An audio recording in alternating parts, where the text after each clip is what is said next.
Hi, welcome to Motorcycle Tours to Spain Fly Ride. Before we go any further, I will just point out I'm actually sat on the boat today. That's what all this is behind me, the boat. So you may or may not know that I've just been on a scouting trip to Alicante to investigate the possibilities of Motorcycle Tours to Spain, working with a company in southern Spain to offer winter fly ride motorcycle breaks. That's the purpose of it. So what I did was I booked a couple of days with a hire bike. He knew I was going, obviously, but he didn't know the true reason why I was going, and that was to see what the process is like, what the company's like, what the small print's like, and see if we could make it work. I had a fantastic time.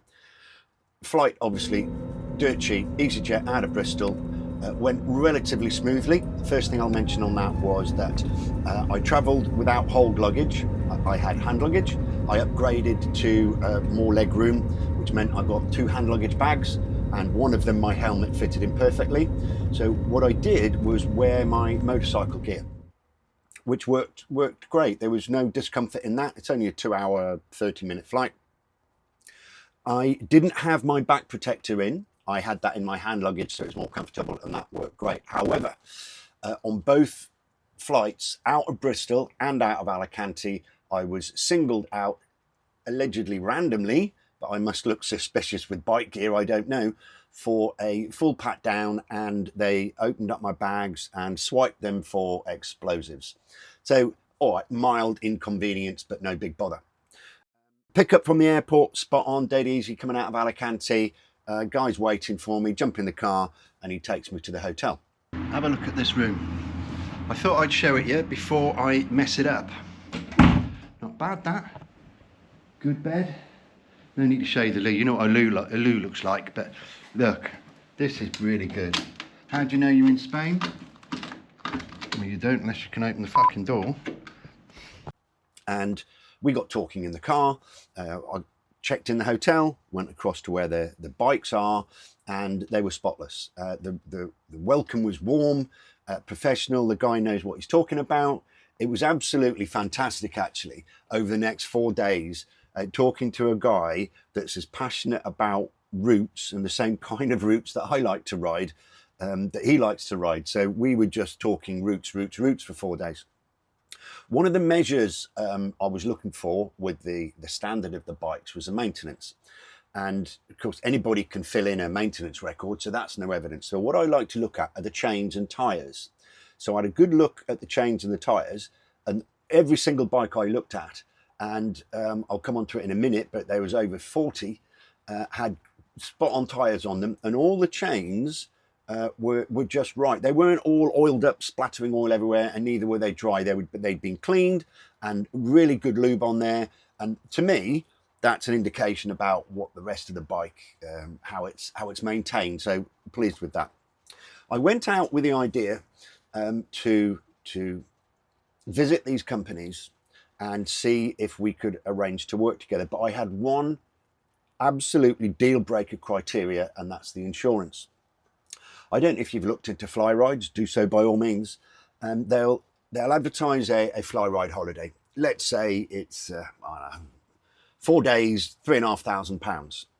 And you think, well, okay, I'm going to go for that. However, in the small print, you then have to put a deposit down, a bond, if you like, of anything between 1,500 and 2,400 euros. And they've got this on your credit card. And the idea behind this is it works just like if you hire a car, rent a car, when you fly out on holiday for your summer holidays. I'm sure we've all done it. Most of us have done it. You land at the airport, you go downstairs, you pick your hire car up, you sign all the paperwork, and off you go on your holiday.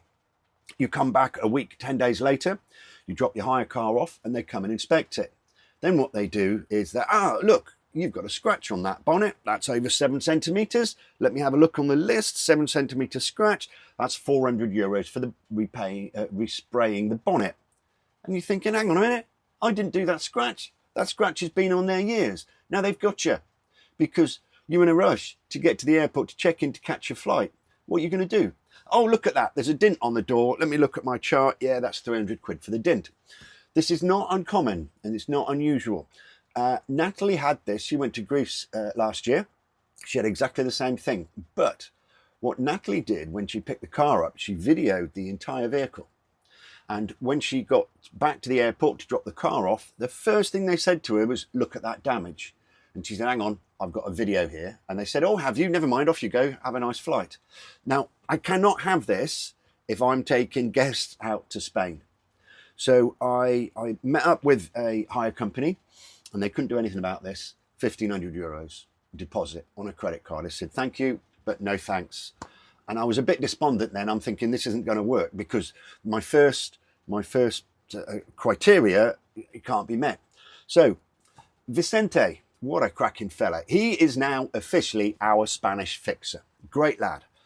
He's in the industry. He does tours, bike rental. He doesn't do guided. He's also looking at a trip. He's just been to Colombia to scout a Colombian motorcycle trip out. So talking with Vicente, he soon sussed what I was up to. So he said, why don't we go for a ride the next day? We'll go out and I'll come with you. Right? I'll guide you and show you the routes, which is an absolute fantastic ride. So he makes some phone calls for me and he speaks to a couple of hire companies and we're stuck with this €2,000, one of them wanted. €2,000 on a credit card. I said, it's just not happening. I'll fly home. I've had a nice couple of days. It's not happening. He said, I know a guy, Ollie, that can do this, but I can't get him on the phone. So I'll keep ringing him. I'll keep sending him a message. Well, finally, at the end of the second day, Vicente got hold of this guy and we arranged a meeting for 12 o'clock the next day. So we arrive at his, I'm going to call it a workshop, but he's not a bike repairer. He's not a dealer. He's not a seller. His sole job is renting motorcycles. And he's got 40 of these things. So we met him. What a lovely guy. And he wanted to show me around. I said, before you show me around anywhere, it'd be a waste of time if we can't sort out this insurance. So he said, yeah, it's €1,500. I said, it can't be. It's not. I'm not having it. So we talked a bit more and he asked me what I was about and my history. And he made a phone call to the insurance company and he came back and he said, we can do you a deal, €400. €400 deposit. I went, no, you're not getting this. No deposit. So I then had to get my accountant in the UK to fire over my accounts to Spain. He presumably then pinged it over to, I don't know what went on behind the scenes, but after about almost an hour, he comes out and for you, no deposit. So this is interesting now. I'm smiling because I'm remembering the conversation. I thought, hang on a minute. Take this as an example. We hire one of your bikes and we take it to Malaga and we drop it, misfoot in a pothole or the wind blows it over and we scratch your tank on a Tiger 900 and we break the mirror and scratch the panniers. How much do we owe you? He went, nothing. Nothing. Fully comprehensive insurance we're talking about here. So I've got another one for you. We park the bike safely and we go for a cup of coffee and a van or a car knocks the bike over. What do we owe you? He said, nothing. No, you're not getting it now. Nothing. There is nothing else to pay. So yes, cool, brilliant. So if we do this, if we put this together and you come on a fly ride tour with us, we don't want any deposit, no credit cards, and relax and rest assured that if you do have a mishap with the bike and break a mirror or whatever happens, you're not accountable for any of that. So that was the first thing. The other thing that you find in the small print of these motorcycle hire places is that they give you a limited mileage.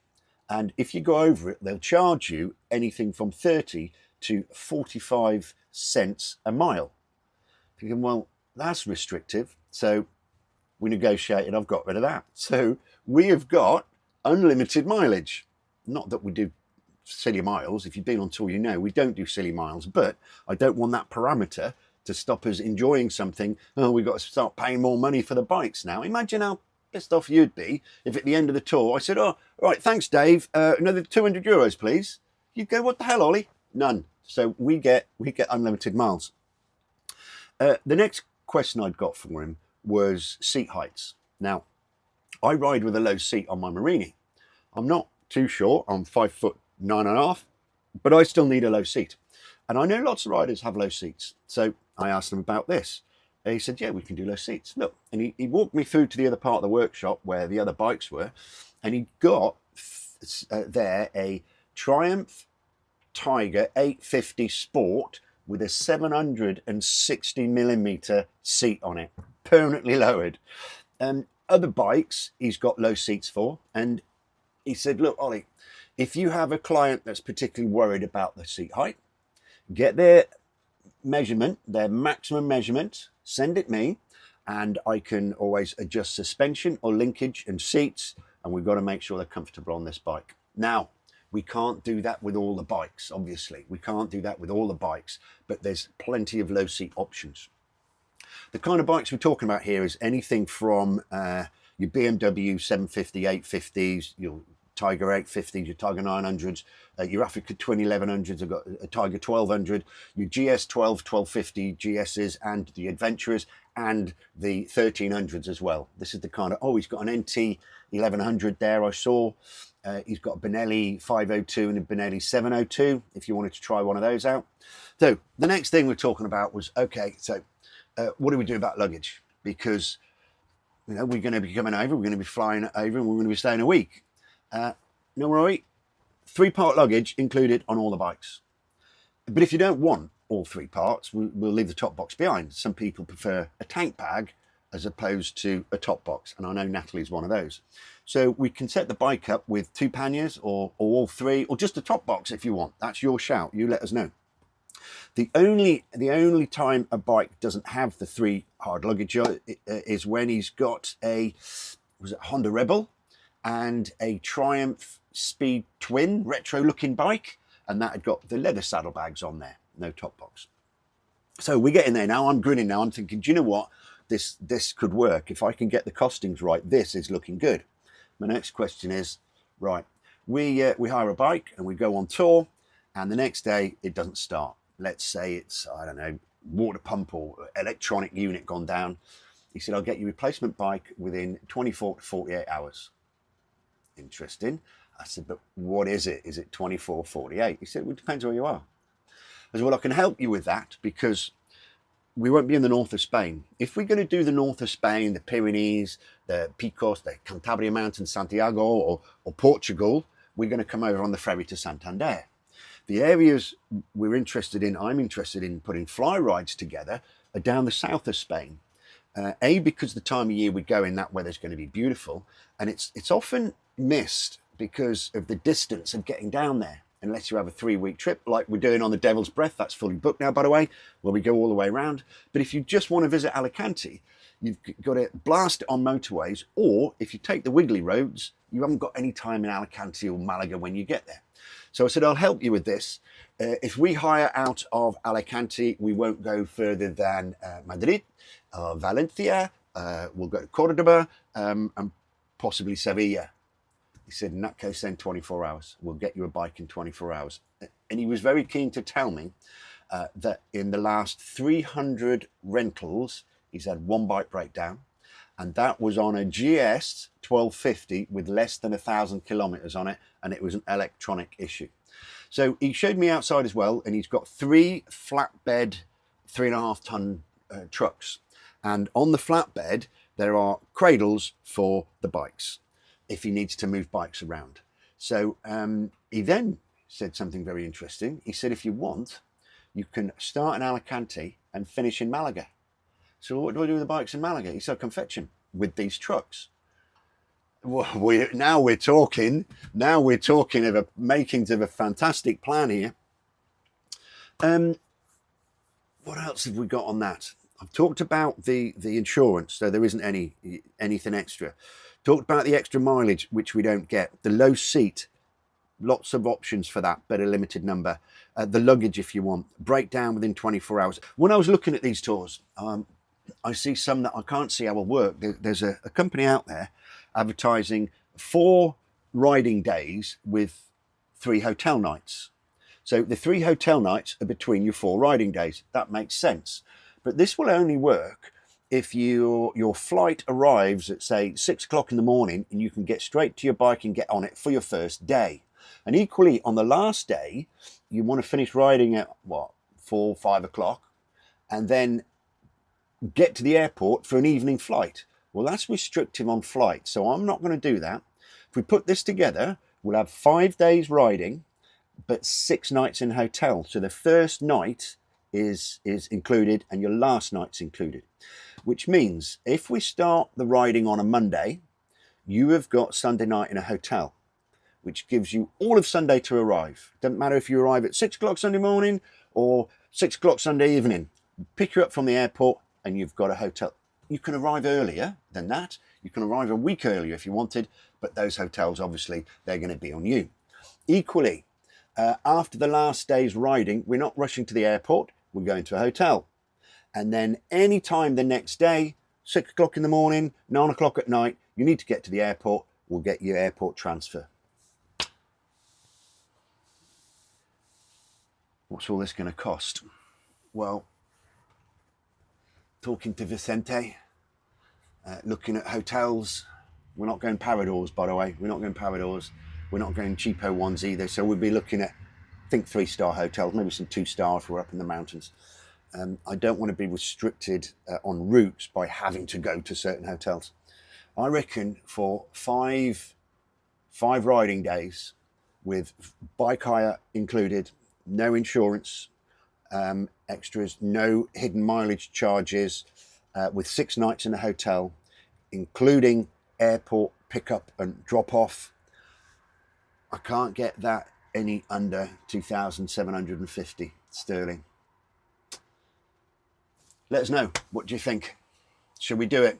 Should we put one on for the last few days of September, first week of October 2025? Weather will be stonking, and I think I'm tempted to either do 5 days around Alicante in a loop or 5 days to Malaga. Don't worry about that. I'll look at the best routes. Well, thank you for watching. Don't normally say it, but I'd really appreciate your comments down below. Let us know or email me. Ride cool, ride safe, ride Spain. Cheers, guys.